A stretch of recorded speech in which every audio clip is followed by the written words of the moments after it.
আসসালামু আলাইকুম, welcome to মিহিদারাস life. মাত্র একটি উপকরণে আজকে চিপস বানানো দেখাবো, তাও আবার আপনি বছর জুড়ে সংরক্ষণ করতে পারবেন। এই চিপসটি বানানোর জন্য আপনার হাতে সময় লাগবে মাত্র 2 মিনিট। আশা করছি পুরো ভিডিওটি আপনাদের সবার ভালো লাগবে। এই চিপসটি বানানোর জন্য শুধুমাত্র প্রয়োজন হবে আপনার চালের গুঁড়ি। লবণ আর পানি তো আমাদের সবার বাসায় থাকে, চালের গুঁড়ি থাকলেই কিন্তু আপনি এই চিপসটি যখন তখন বানিয়ে ফেলতে পারবেন। চালের গুঁড়ির মধ্যে দিয়ে দেবেন স্বাদমতো লবণ, এরপর দিয়ে দেবেন কুসুম কুসুম গরম পানি। অল্প অল্প করে পানি অ্যাড করবেন আর মাখতে থাকবেন। পানির পরিমাণটা আমি এক্স্যাক্ট বলে দিচ্ছি না, কারণ অনেকে চালের গুঁড়ি মিহি থাকে, যে কারণে পানির পরিমাণটা অল্প দিলেই হয়ে যায়। ঠিক কতটুকু ঘন বা পাতলা করবেন সেটা আমি দেখিয়ে দিচ্ছি।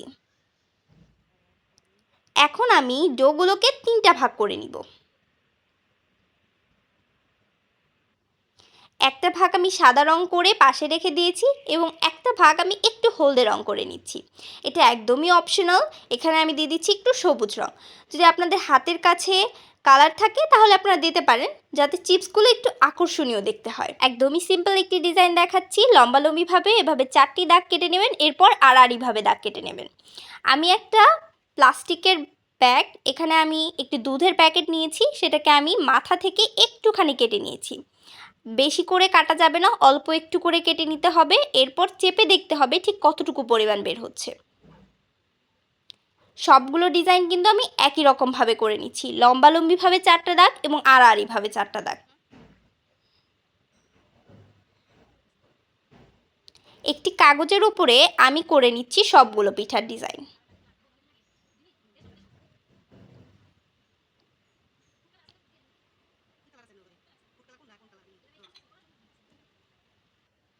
সবগুলো পিঠা আমার হয়ে গেছে। আপনি কিন্তু পিঠা হওয়ার সাথে সাথেই ভাপ দেবেন, কাগজে করলে কিন্তু রেখে দেওয়া যাবে না, তাহলে কিন্তু কাগজের সাথে পিঠাগুলো লেগে যাবে। আর যদি আপনি কলা পাতা কিংবা অন্য কোনো পাতায় করেন তাহলে আপনি রেখে দিয়ে আস্তে ভাপ দিলেও কোনো সমস্যা নেই। পাতায় করলে আপনি সময় নিয়ে ভাপ দিতে পারবেন, কিন্তু যখন আপনি কাগজে করবেন সাথে সাথে ভাপ দিতে বসিয়ে দেবেন। আমি একটু গরম পানির ওপরে এটাকে ভাপ দিয়ে নিয়েছি। সর্বোচ্চ 30 থেকে 40 সেকেন্ড সময়ের মধ্যে কিন্তু আপনার ভাপ হয়ে যাবে। এরপর আস্তে আস্তে কাগজ থেকে তুলে নিতে হবে।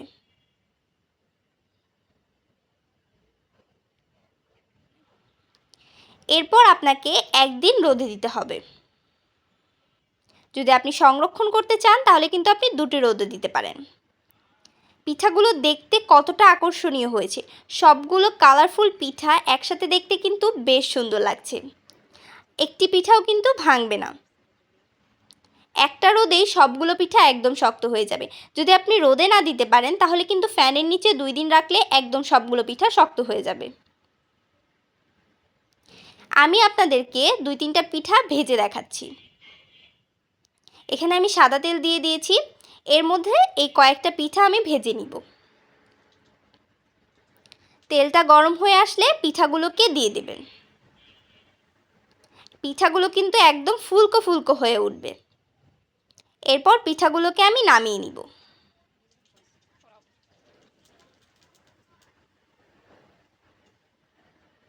এই যে আমার পিঠাগুলো একদম রেডি। এর উপরে কিন্তু একটুখানি চিনি ছিটা দিয়েও আপনি খেতে পারেন।